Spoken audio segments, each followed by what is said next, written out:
अरहत वाङ्मय में कहा गया है, चित्त मंत मचित्तं वा अपं वा जइवा बहुम दंत सोहन मित्तम्पि उग्गहंसि अजाइया। ईमानदारी जीवन की एक संपत्ति होती है। संस्कृत में एक श्लोक है, वृत्तम यत्नेन संरक्षेत वित्त मायाति याति च अक्षीणो वित्ततः क्षीणो वृत्ततस्तु हतो हतः।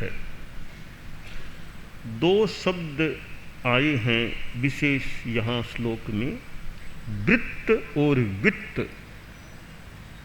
वृत्त यानी एक चरित्र। आदमी को अपने वृत्त की, जीवन के अच्छे चरित्र की प्रयत्न पूर्वक सुरक्षा करनी चाहिए। दूसरा तत्व है वित्त यानी धन, कि वित्त या धन जो है वह तो आता है कभी चला जाता है। धन चला भी गया तो भी इतनी ज़्यादा कोई कमी की बात नहीं है।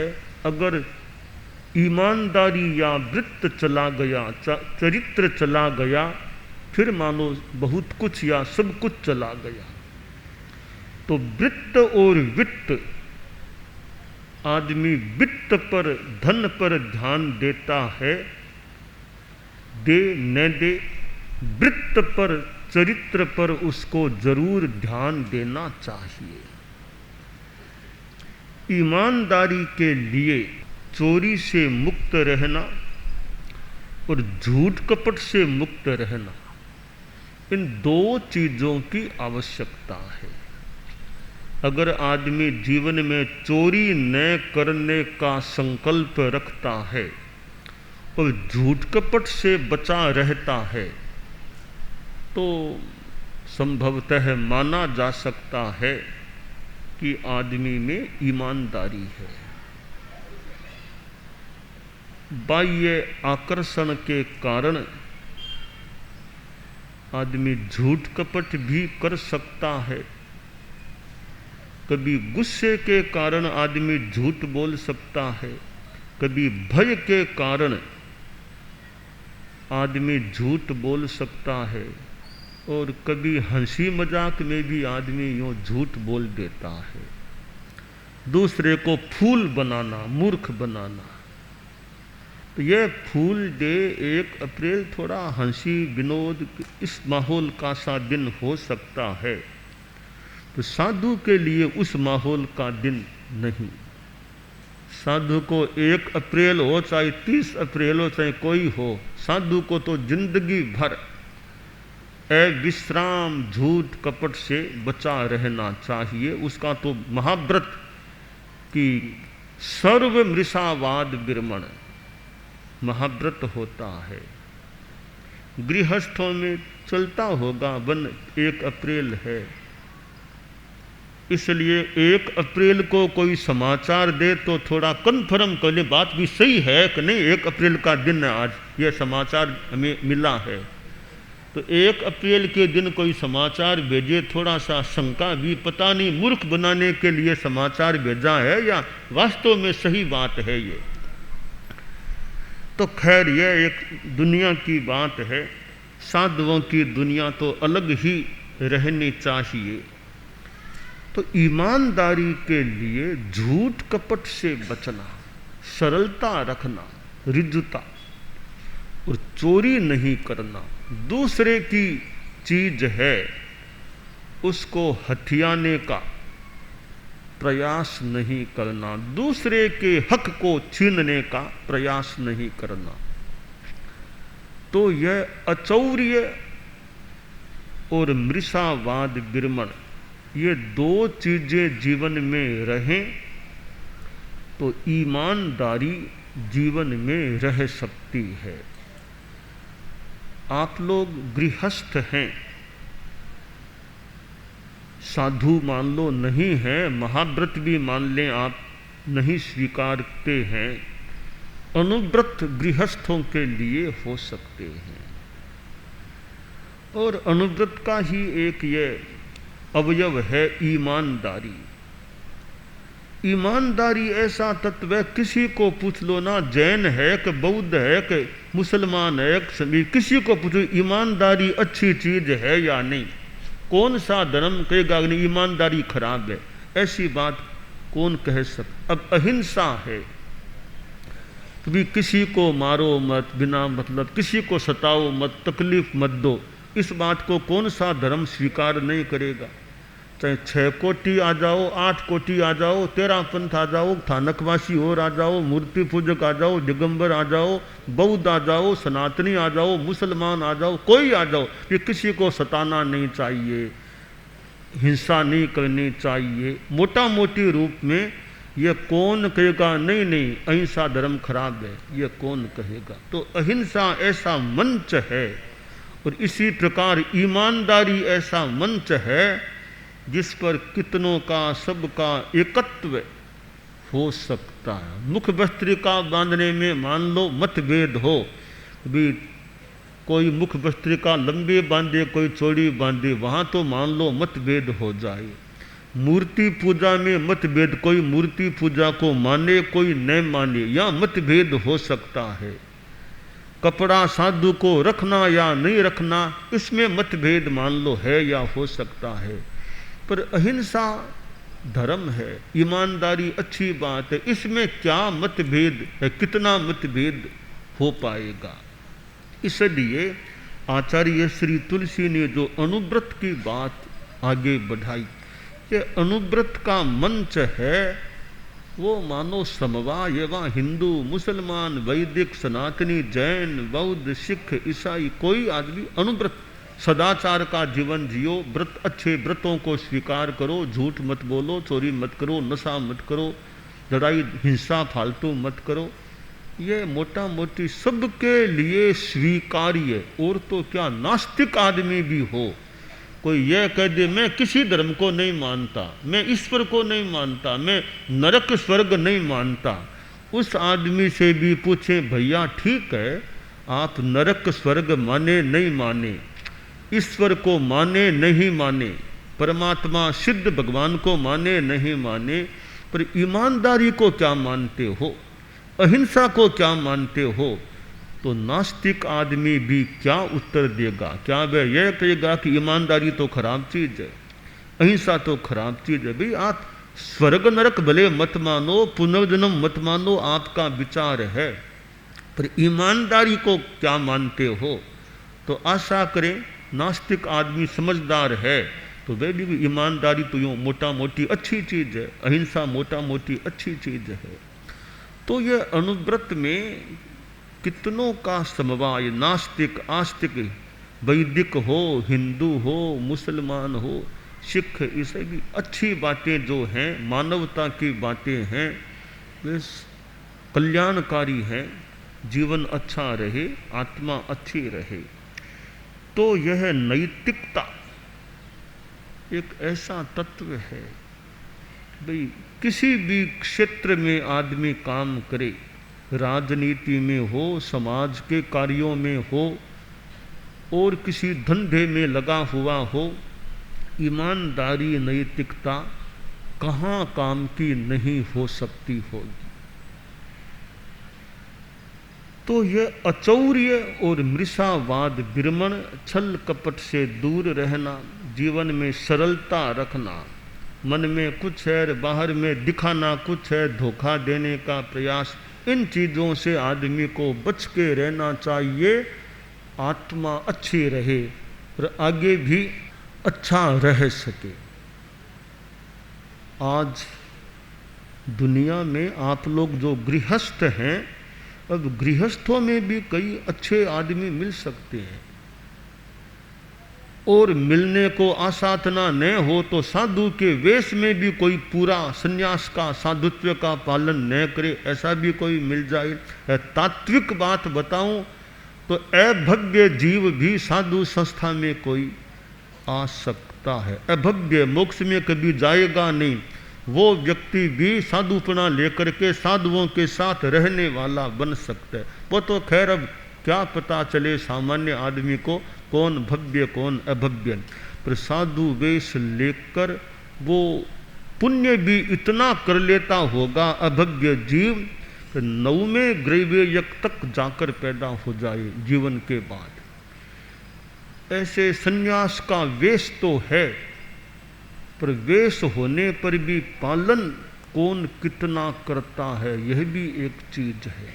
और कोई कोई है तो गृहस्थ, पर सन्यास का वेश है, तो वेश का मान रखने के लिए वेश जब तक है तब तक गलत काम नहीं करना। एक मुझे प्रसंग याद आ गया। एक बार होली का समय था, तो होली के दिनों में कई बार ये रंग तो है ही डालने का, थोड़ा हंसी मजाक, कोई बहुरूपिया कोई रूप बना के ऐसे घिन्नड़ होता है, उधर घिन्नड़ करना और करना, कई चीज़ें होती होगी। तो एक बार एक बहुरूपिया आदमी था, वो तरह तरह के रूप बनाता, यो गांव के घरों में जाता, लोग बड़े खुश होते, थोड़ा रुपया पैसा कुछ उसको दे देते, यो उसका आजीविका का काम चलता। वो बहुरूपिया था। कभी तो वह कोई डॉक्टर का रूप बना लेता, कभी कोई जज का रूप बना करके आ जाता, कभी और कुछ।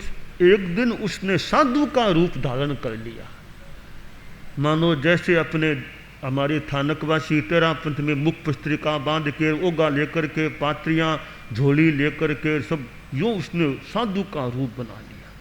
मुख पस्त्रिका अच्छी बांध ली, ओगा रजोगण खाक में ले लिया, झोली में 5-7 यूँ प्लास्टिक के कोई पात्र ले लिए, लेकर के वो यूँ घरों में जा रहा था।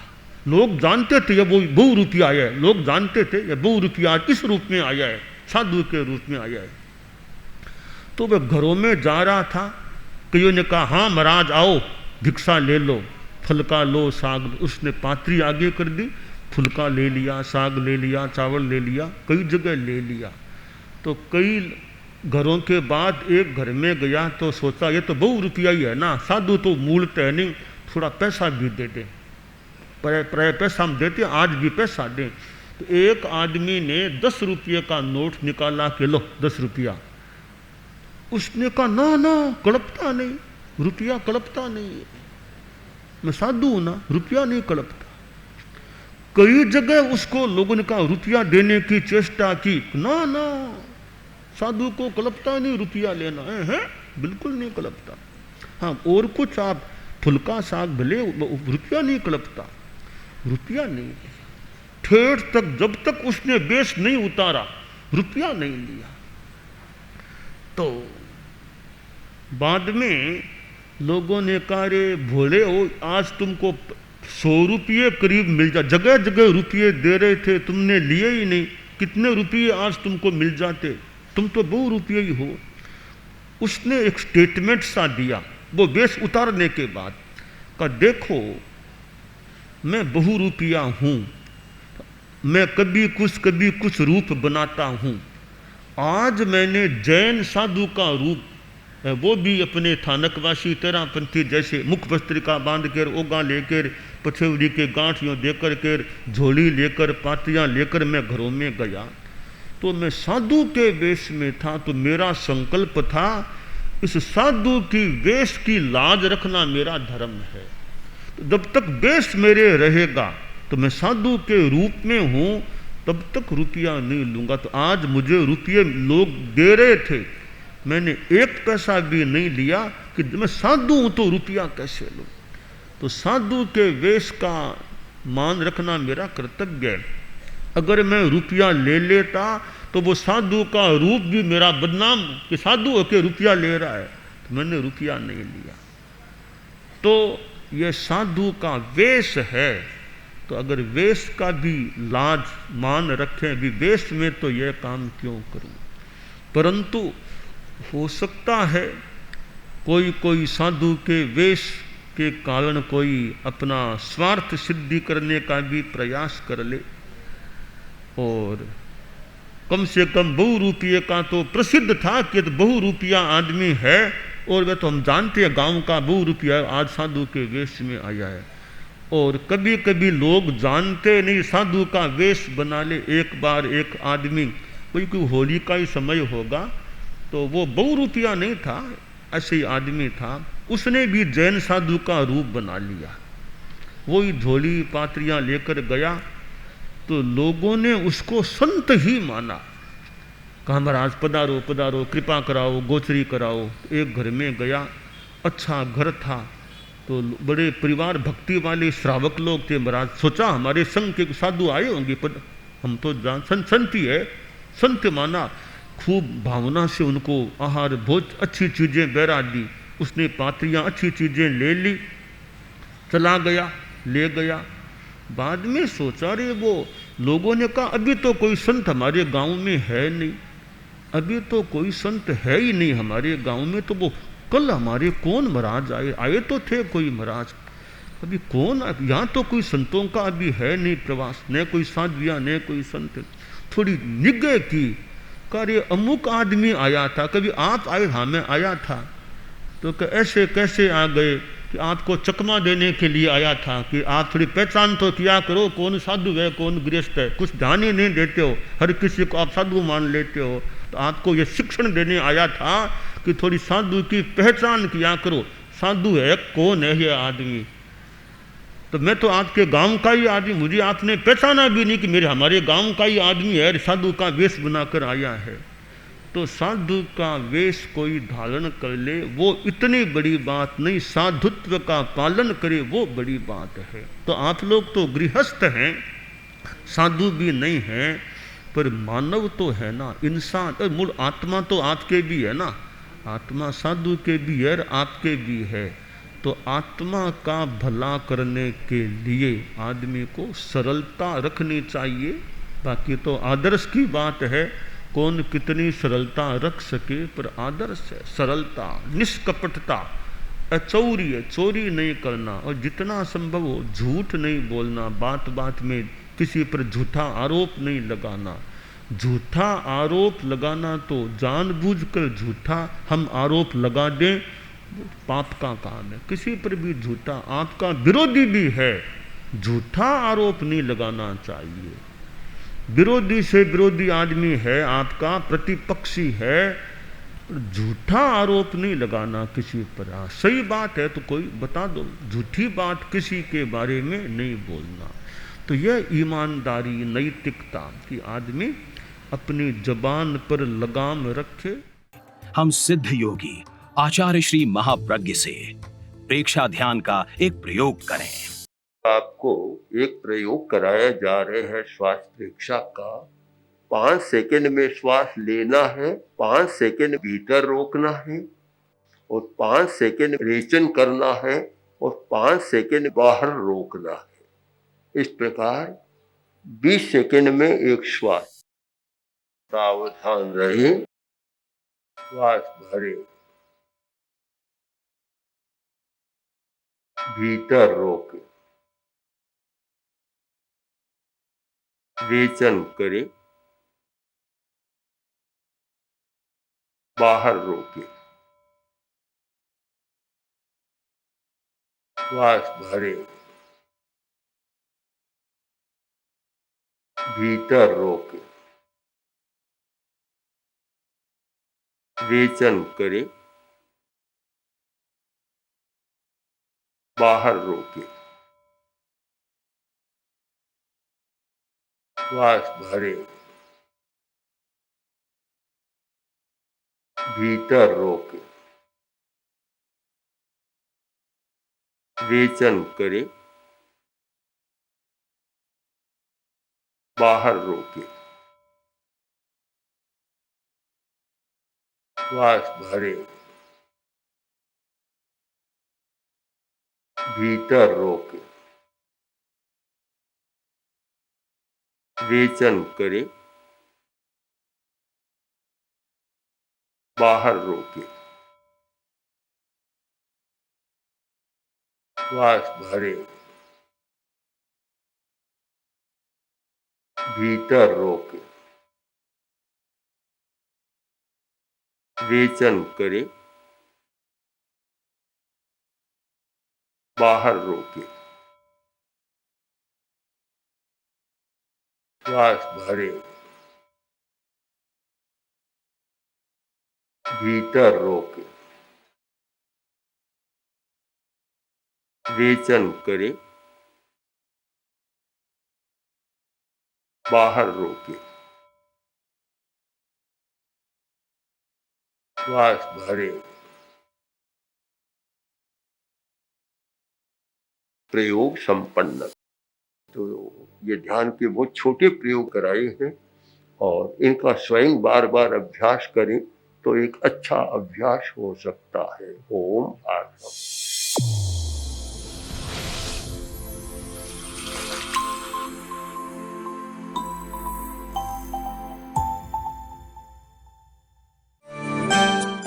एकाग्रता, तन्मयता, अपने आप को मंगलमय अनुभव करते हुए नमो अरहंताणम, नमो सिद्धाणम, नमो आयरियाणम, नमो उवज्झायाणम, नमो लोए सब्बसाहूणम, एसो पंचनमुक्कारो सब्ब पावपणासनो मंगलाणं च सब्बेसिं पढ़मं हवइ मंगलम।